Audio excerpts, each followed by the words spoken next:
Good morning and hope you're doing well today. In this lesson today, oh by the way, congratulations on making it to the end of the hobo module. We are now starting the Wanderer module, and believe it or not, by the end of this module, you're going to be playing a real song on your banjo. Hard to imagine, isn't it, from day one that you'll be playing music on your banjo by the end of this module, but yeah, it's true. It is true. So welcome to the Wanderer module, and I thought we'd kickstart this module with a brand new frailing hand technique. So we've locked in now the basic frailing strum, that bum ditty rhythm. And you've had a go at the exercises in the hobo module. And now it's time to learn something new with our frailing hand. And you remember in some of the earlier lessons I said to you, our frailing hand is like a paintbrush. Banjo's the medium, and you know, we learn to create art on our banjo, and by using different brush strokes or different frailing techniques, we can create different clawhammer sounds, you know, on the banjo.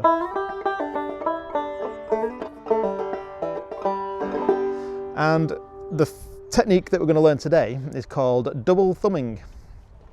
The real charm with banjo and clawhammer banjo, and even the scrug style, is that sense of speed and that sense of momentum and just that drive that it's got. You know, it's a joyful instrument, and it's got that lovely that sense of speed that goes with it, you know, with the frailing. And that happens with that fifth string. That fifth string is like our home position for our thumb. It just rests there, and you know, even with the basic frailing strum, you hammer down. Look where my thumb is. Bring your hand up, strum, thumb.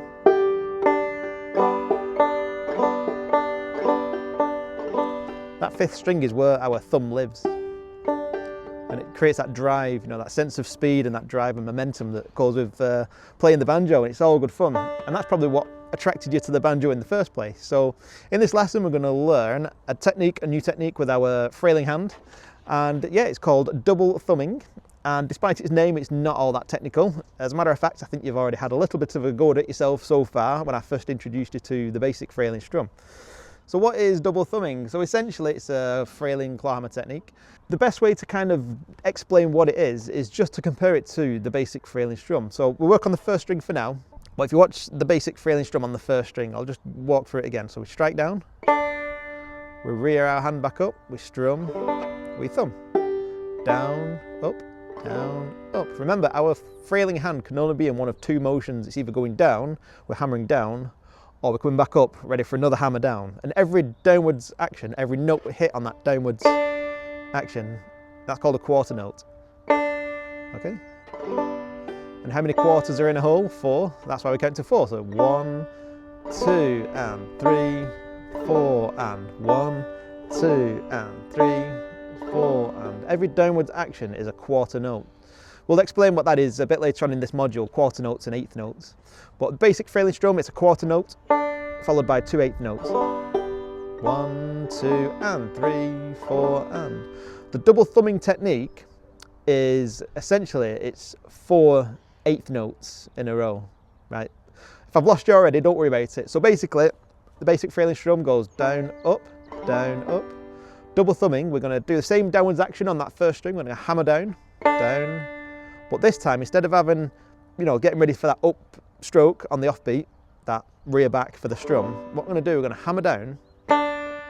Look where my thumb is right now. My thumb is resting on that home position, on that fifth string. So we're going to hammer down. Oops. Hammer down on the first string. Thumb is in position. We're going to thumb on the way up. We're going to hammer down again, same string. Thumb up again. Down, up, down, up. Missed it.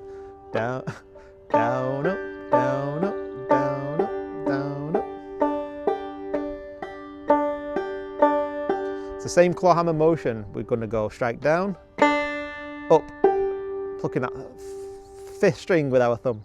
Down, down, up, down, up, down, up, down, up, down, up, down, up, down, up, down, up. And now before, when I mentioned that 1, 2, 3, 4, that 1, 2, and 3, 4, and with double thumbing, we count like this: 1 and 2 and 3 and 4 and 1 and 2 and 3 and 4 and 1 and 2 and 3 and 4 and.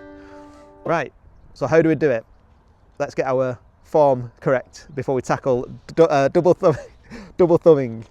So what I want you to do, grab your banjo right now. If you've not already got it, go and grab it. Get it tuned to standard open G, G, D, G, B, D. Okay. Hopefully you've got it in your hands right now. If you've not, pause this video, go and grab it. And then what we're going to do is we're going to work on that first string, do the basic Fraley strum, like you've been learning in the hobo module. And then on the count of 4, I'm going to ask you to freeze in position exactly where you are. So I'm going to slow it down a bit. 1, 2, and 3, 4. And... Right, on the count of 4, you're going to freeze. 1, 2, 3, 4, and freeze. Okay, freeze your hand in that position there, in that claw hammer shape, right? All I want you to do now is just remove your hand as it is, keep the shape, and then without looking at your hand, just take a mental note of the tension that's in your hand right now. Now, you're probably somewhere maybe around 30 or 40%. Imagine 100% is where you really tensing every single joint and muscle in your hand. That's 100% where you're going to give yourself, you know, early onset of arthritis. And then imagine if 0% is like your hand's so floppy that all your fingers are frailing around.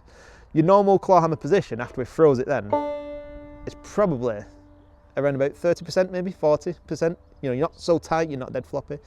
So what you want to do for the double thumbing technique is just take your natural tension that's in your hand and just increase it, not a lot, but just a little bit. Maybe give it another 10 or 15%, you know, just to lock in that shape so it's not going to go anywhere. And then what you want to do is do your basic Fraley strum again. And then when you're going to start double thumbing, you want to just increase the tension like I just showed you then. Just give it another 10% just so it's really locked in that shape. And then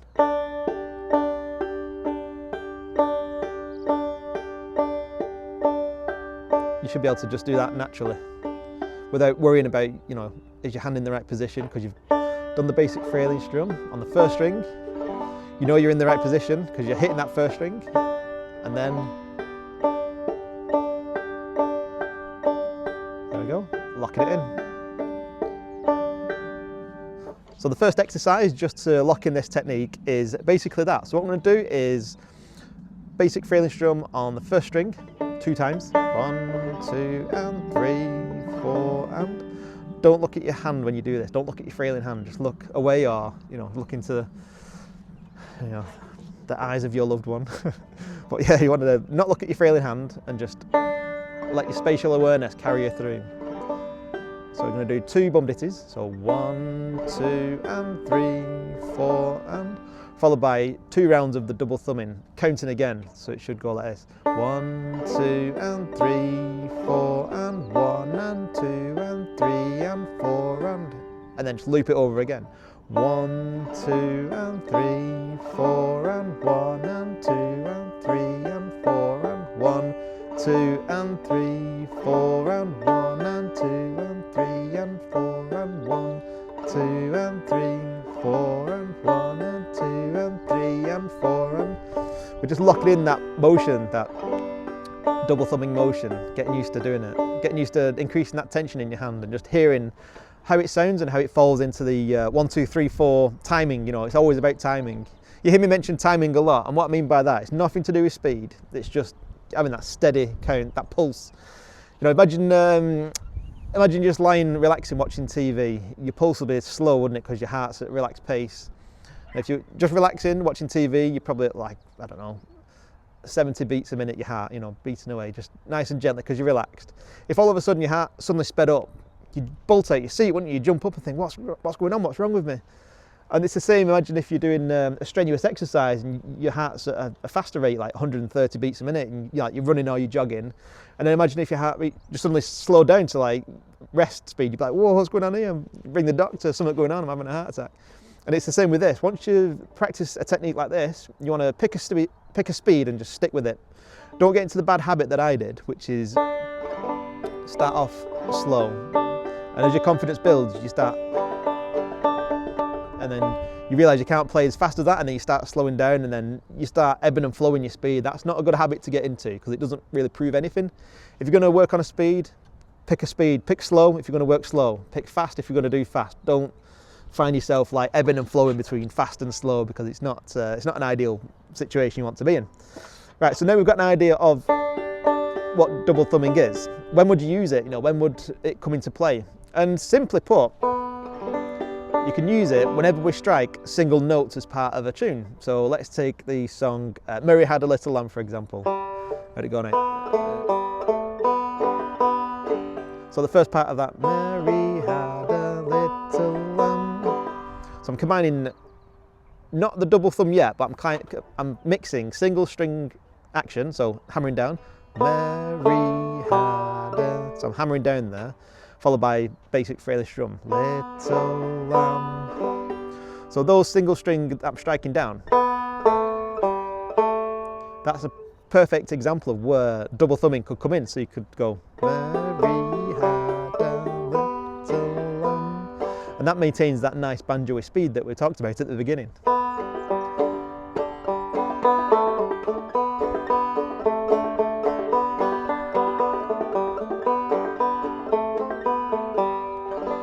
So that's where double thumbing comes into play. So it maintains that speed and that drive. So rather than play a song and we've got that nice momentum, and then all of a sudden you go, and it doesn't work. You know, that works perfectly fine. You can do that, but double thumbing just gives that sense of drive and speed that comes with playing the banjo.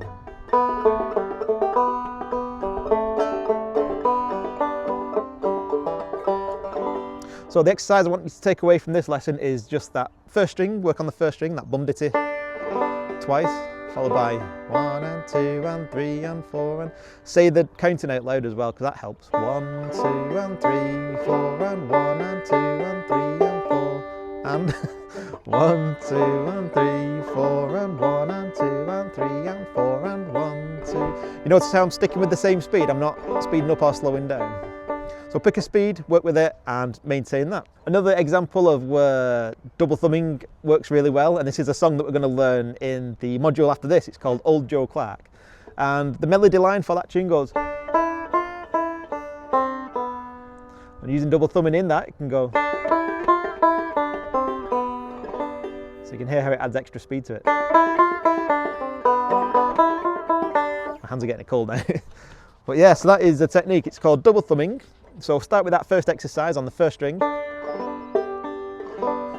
and 2 and 3 and 4 and then what we're going to do is, obviously don't just focus on the first string. The second exercise that I'd encourage you to do after that is work on the other strings. So start on the second string then. So same again, bum ditty twice. Bum ditty, bum ditty, bum and 2 and 3 and 4.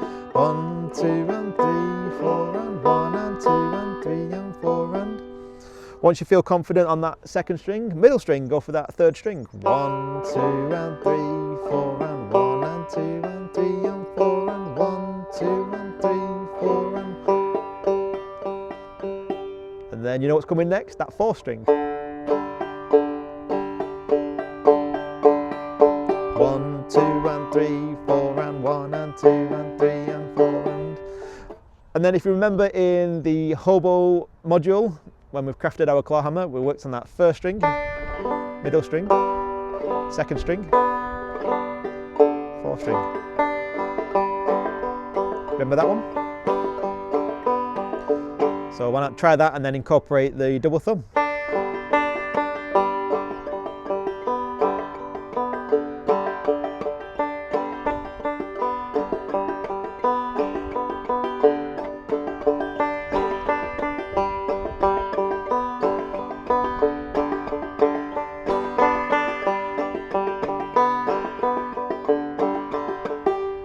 That's another exercise for you to try out.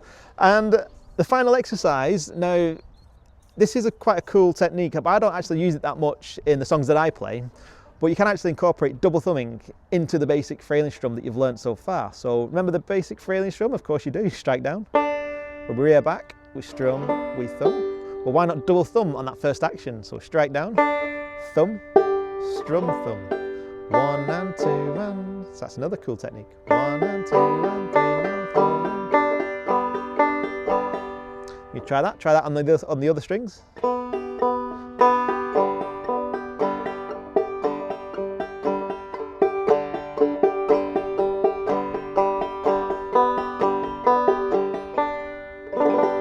But like I said, I don't really use that much. I've not really heard many people do that, but it's still worth trying out, you know, just to lock in that.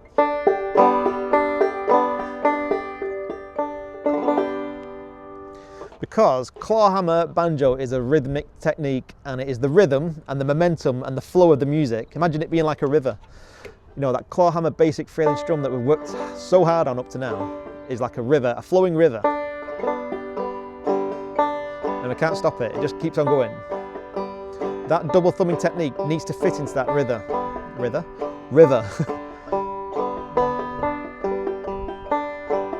That's what the timing is for, it's to maintain the flow, the natural flow.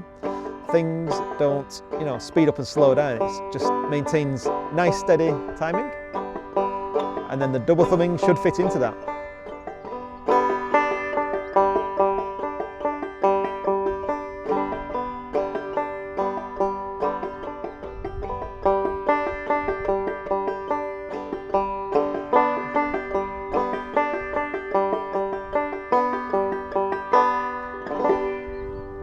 Right, we'll finish this lesson off with that first string exercise. Just so what I'll do, I'll bring the camera closer so you can see exactly what I'm doing with my frailing hand. I'm going to lock in that action, that motion. Remember, take your basic frailing form.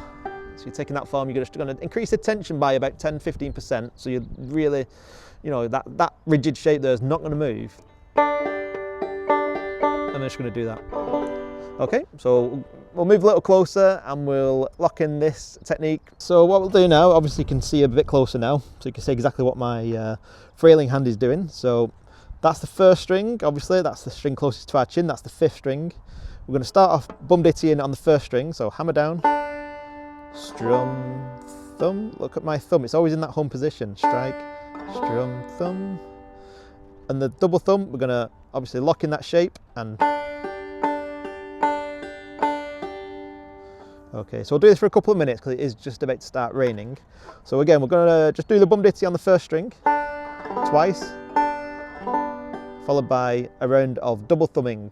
And count aloud as well. And remember, don't look at your banjo, look away from your banjo. Watch TV. This is a good one for, you know, getting your teddy, stuffing it in the back and just watching a movie or something and just letting this natural mechanical motion just seep into your subconscious, and, you know, it just becomes part of your natural rhythm. Okay, so I've not got a metronome, so we'll just have to do our best. And we're going to start right now. So I'm going to count, do the count for a bit, and then I'll just stop, and then we'll just play together for a couple of minutes, and then we'll call it the end of this lesson, and you can take this away and start working on the other strings. Okay, 1, 2, and 3. So yeah, just play along with me. 4 and I'll start counting now. You ready? 1, 2, and 3, 4, and 1, and 2, and 3, and 4, and 1, 2, and 3, 4, and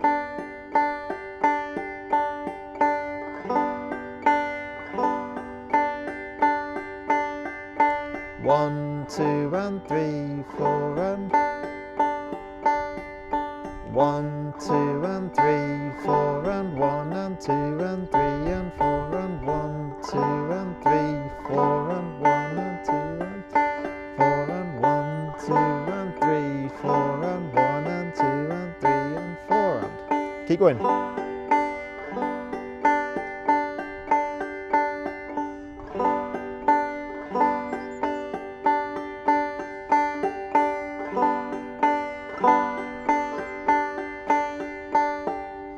Okay, now you've got the basic idea. You're going to work on the second string, doing exactly the same thing again. 1, 2, and 3, 4, and 1, and 2, and 3, and 4, and third string.